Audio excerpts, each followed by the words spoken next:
ধানমন্ডি ক্লাবের সাবেক ফুটবলার ও team manager Arif Bhuiyan এক তরুণ কিংবদন্তির স্মৃতিকথা। 2000 সালে প্রিমিয়ার ফুটবল লিগে আলোড়ন সৃষ্টিকারী তরুণ সংগঠক আরিফ ভুঁইয়া। তার হাত ধরে গড়ে উঠেছিল জাতীয় পর্যায়ের অনেক খ্যাতিমান ফুটবলার।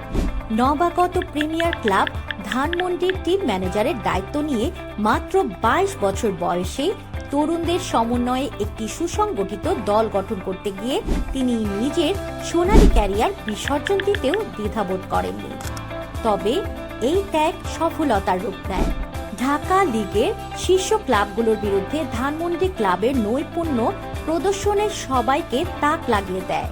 নবাগত হয়েও প্রিমিয়ার লিগে চতুর্থ স্থান অর্জন করে দলটি। সেই বছরই হাফ ডজন খেলোয়াড় আবাহনী, মোহামেডান ও ব্রাদার্সের মতো বড় ক্লাবে খেলার সুযোগ পান। আরিফ ভুঁইয়ার ক্রীড়া জগতের অবদান শুধু দেশেই সীমাবদ্ধ নয়। 2023 সালে তিনি রাশিয়ার কিরগিজস্তানে একটি একাডেমিতে প্রায় 1 বছর কোচের দায়িত্ব পালন করেন।